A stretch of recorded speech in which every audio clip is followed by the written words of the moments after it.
Assalamu alaikum. Welcome to video presentation for our group project. We are from group Anything. We have developed a game for our intelligence system group project named Brain Matrix. I am Abid Ibn Saif Utsha. My group members are Mahfuz Alahi Noman, Muhammad Nafiz bin Jaman, Muhammad bin Yusuf and Ahmad.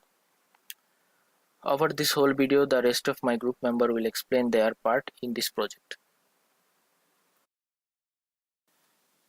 Let's talk about intelligence system. Intelligence system are technically advanced machines that perceive and respond to the world around them. Intelligence system can take many forms, from automated vacuums to voice or facial recognition like Alexa or Siri. We implemented the concept of intelligence system by creating a game using Python language, which is called Brain Matrix. Now there is so many programming language in the world right now. Why did we use Python? Because of its simplicity and easy syntax. Let's talk about our objectives. Our objectives was to develop a IQ game which is fully functional and implement the Python language efficiently and provide an aesthetic appeasing game interface and test the ability of an intelligent system. And our functionality means we will use these functionalities to implement in our game like array, function, control statement, loop, etc. Now the background problem. Most of the arcade games focus only on one particular game, which leads to boredom after some time.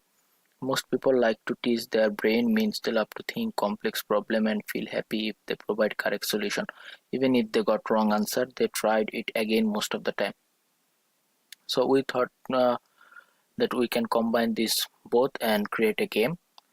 Then another reason is most students pass their free time playing games. We want them to not only enjoy but also learn something from answering the IQ question. So this is our flow chart. It is more like basic workflow for game. At first, user will be shown the main menu. User needs to select one option out of these four. If the user selects play game, there will be 8 IQ questions which user needs to answer. Based on the score, the system will select suitable game for the user. The game will be either rolling dice or tic-tac-toe. After finishing the game, user will be directed to main menu again. Alright, Assalamu alaikum. My name is Muhammad bin Yusuf. My part is basically to do with the menu. Over here, I have the menu. The option right now is preset to true, and we're going to be printing the menu screen basically. So once the menu screen is printed, the user will be given an option to key in a number from 1 to 4, and it will be recorded here, right? So this will call the choice function, which is down here, and we'll put the option through a while loop and an if else if loop, right? So based on the output of this, we are going to like call the functions. Like for example, if the argument is 2, then we're going to be calling the function about up here, which is how to play. If it is 3, then we're going to call the function on about us. So that's basically it. Thank you. Assalamu alaikum. I am Abid Ibn Saif. This is my part in the project. I built the IQ question part and how the system will show the question to user. First, I created a question array for storing all 20 questions. Then I created another array for showing all the answer choices. The answer choices contain 4 options from which user need to select only one. And then for that purpose, I need to create another array for storing the correct answer. I defined another array named ran and used random function to choose 8 questions randomly from question array. I generalized a random number and then I used that number as an index of the question, and also as an index of the answer choice. Okay, now let's see this code in compiled. Select run. We choose option start game, and this is our first question: which number best completes the analogy? So this is actually the first question. So the correct answer is B. Let's type B. Yeah, this is the correct answer. So second question is children can build a sandcastle in 3 hours. So this question is actually from this.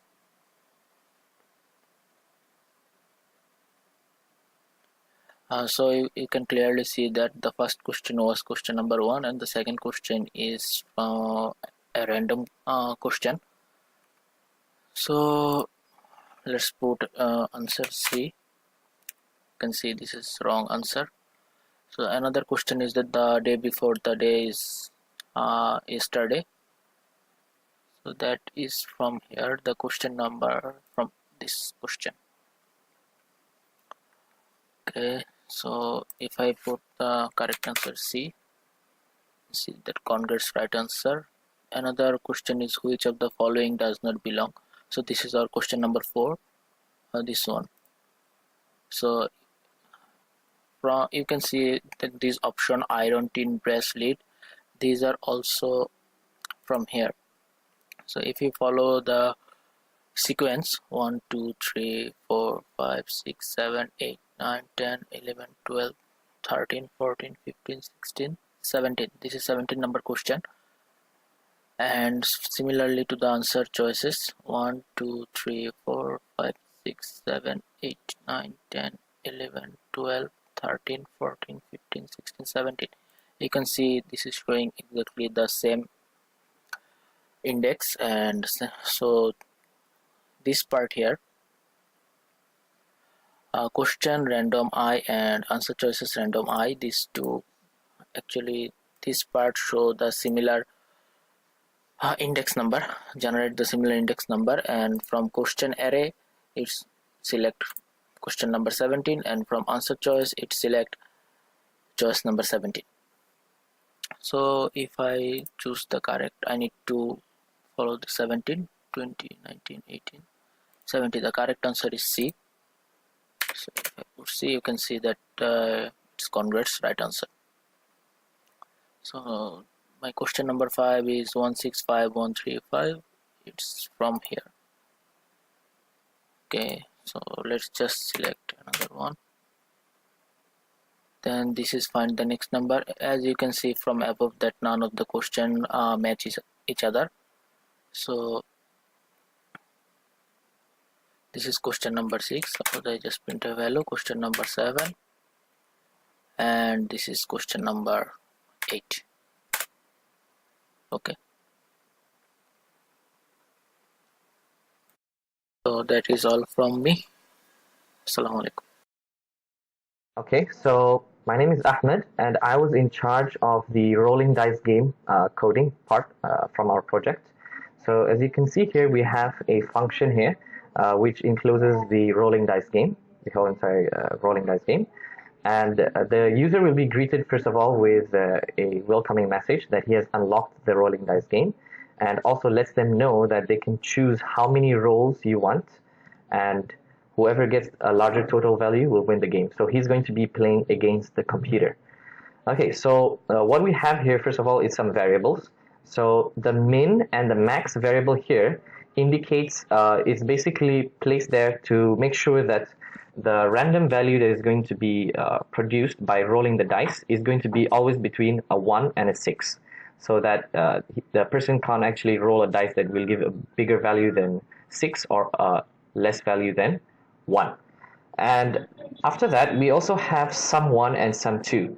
Now, sum 1 here and sum 2 is to basically add up the scores after each roll for each player. So we have sum 1 for the player itself, the one who's actually playing the game, and sum 2 is going to be the computer's score. Okay, And then we have the variable which is called roll. Now this variable is basically just used to ask the user whether he wants to proceed to the next roll. So he would input Y to indicate that he wants to go to the next roll, which we will be seeing later on inside the loop.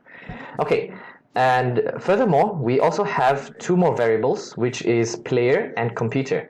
Now these two variables are going to generate random numbers with the limit of min and max, so that the number will always be generated between a 1 and a 6, and it's obviously going to be an integer only, not a double or any other kind of variable type. Okay, so once the game is started, what happens is that the user will be prompted with this message: how many times would you like to roll? Give a value between 1 to 10. So the user can choose how many rolls he wants to have inside the game. So once he gives that value, which is going to be between 1 to 10, it will be stored into the variable called number of rolls. And if he decides to accidentally or for some reason give a wrong input, then it will state an error message saying that you provided a wrong input. Please give a value between 1 to 10. Okay, so moving on to the part where the dice is going to be rolled. So it will let the user know that the dice is being rolled randomly. So it's a fair game. Okay, so what we have here is a for loop. And this for loop has the criteria of where it will keep proceeding to the next loop until it reaches the number of rolls that the user has specified. So if he has chosen 4 rolls, the loop is going to happen 4 times and then it will exit. So what is going to be displayed on the screen is the value that the player got, meaning the score that the player got, and also the computer. So it will let the player know what he got and also the computer's result. And once that is done, this score will be added to the sum for each player. So for sum 1 is for the user and sum 2 is for the computer. So after each loop, this is going to be added continuously so that we can find the total score for player and computer. Okay, so once the score for that roll is displayed, we need to generate a new number now. So that is why we're going to reinitiate the random function here to make sure that the next roll is actually going to generate a new random number. It could be identical, but it's going to be random basically again produced. Alright, so once that is done, the system is actually going to ask the user whether to proceed to the next roll or not. Okay, so once the user inputs Y, which indicates yes, then we will be proceeding to the next loop. But if he does not press Y and give some other input, then we will basically he will prematurely exit the game. Okay, so once this whole loop is completed, meaning that, example, if he chose 4 times, 4 rolls, the loop will continue for 4 times, and then comes the result. The final result here is going to have the total score for both the player and the computer. So it's going to show the rolling has ended. Results are, so you got a total of so on, and the computer got a total of whatever score that they got. Okay, so once both of the total scores are shown, the system is going to let the user know whether he won, draw, or lose. Okay, so or lost. So how do we decide that? Is that if the player's score is more than the computer score, then he wins. If they both have equal total scores, then they're going to draw. And obviously, if the computer, which is sum 2, has more of a total score than sum 1, then we have a loss. So that means the user is going to lose. So that is basically the end of the game, the coding for the rolling dice game. So now I'm going to show how this is actually going to happen in the game itself. Okay, so I've basically gone through the multiple choice questions, the IQ questions that requires to see what kind of result you get. And obviously, if the user gets a low amount of points, then he unlocks the rolling dice game. So how is the rolling dice game going to be played? So here we have the welcoming message, and after that the user is prompted to give how many rolls he wants. So example, I choose 4. So the first roll has already been initiated, and you can see that I got a 5 and the computer got a 4. So we're asked whether we want to proceed to the next roll, so I'll click yes. And there we have the second roll. So we have a 6 and a 3. So behind the scenes, obviously the system is adding up the total scores for each player. So we have the third roll. Okay, so I got a 4 and the computer got a 5. And lastly, the last roll. Okay, so the last roll I got a 5 and the computer got a 3. So fortunately for me, the results was that I got a total of 20 and the computer got a total of 15. So that means I have 1. And once the user completes the rolling dice game, he is basically directed back towards the start of the game, so that if he wants to try and improve himself and maybe try to unlock the tic-tac-toe game instead, then he may proceed and try the game again. Thank you very much. Assalamu alaikum, I am Mahfouz Elainowan. I am going to describe the tic-tac-toe part. This function is for tic-tac-toe, and inside this function we have one variable which is playing, and this variable will continue this loop. Inside that loop we have one more variable in game, and this variable to run the main loop. After that we have one list to create the board of the game, and we have 5 print statement. First 2 statement to show that the tic-tac-toe has been unlocked, and the rest of 3 statements will show the options to choose.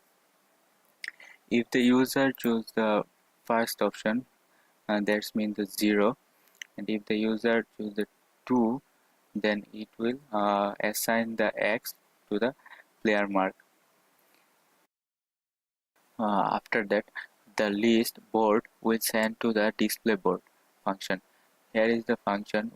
Here we have 9 positions, and from this position we will have the players move in one position. This is the main loop for our game, and here we are checking that the player marker is 0, then it will ask the user to enter the position, and if the position is empty, if the position is empty, then it will continue, and if not, then it will show that it is the invalid move. And another one is here, that is getting the computer's move. This is the function to generate the computer move. Here we are testing that it is wins move or not, and also we are checking that the corners is empty or not, and the center is empty or not. If the center is empty, then we will return the 4 to mark that move. For the next part, we are assigning the value of the player mark to the board, and after that we are checking that who wins the game. This function is checking that who is win the game. We have some categories here. If one of the category is true, then he wins the game. Okay, for the next part, if someone wins the game, then we will assign the false to the in game, which will end the game, and we will check who wins the game. If zeros win, then this line will be printed, and if the crosses win, then this line will be printed, and it will continue the loop. After that, if someone is not winning, then we will check that if the match is draw or not. Here we are checking that if the match is draw or not, and then we will display the board again, and we will change the player's move to computer move, and if it is computer's move, then we will change to the player's move, and if this loop ends, then we will make the playing value false, then it will end the whole tic-tac-toe part. After answering the question, if the points is more than 4, then we will have the tic-tac-toe game, and from the game it will ask to choose one option. If I choose 1, then my mark is 0. Okay, here is the empty board and I need to choose the position. If I choose 1, then I'll have 0 at the position 1, and here is the computer's turn, and then I need to choose the next position. If I choose 2, then it's my position, and then I need to choose another position, for example 6, and then it will show that the computers own the game. That means the crosses own the game. Thank you, that's all from me. Assalamu alaikum. My name is Muhammad Nafiz bin Jaman. So this is the project of intelligence system. So our project is basically a cognitive method process which will actually develop the AI system. But as we are learning through the course, inshallah hope we'll do better in the next time. But in this case we have made 2 or 3 games. Actually we combined them. So in this particular game, the codes are very easy actually. The first code is tic-tac-toe, which is developed by brother Noman, and also there is another one called rolling dice, which is done by Ahmed. So my part was to went through those codes and compile them. So basically user have to go through some questions and have to answer them. So these are the questions, maybe 20 to 22, and these are the multiple choices, and these are the answers, which is already said by brother Abid. And the next part was mine. So if user chooses the correct answer, there will be a message which is printed, congrats, right answer, and points will be added by 1. Else it will print the wrong answer. So in the next case, if someone get out of 5 out of 8, at least 5 out of 8, so he can play tic-tac-toe. Otherwise he have to play the rolling dice. So that was my part, and it was really easy actually. Thank you. Conclusion: when we begin this project, our aim was to develop a fully functional IQ game. Still, we have much more areas where we can improve the code and add some more functionality in future. That's all from us. Thank you for watching this video.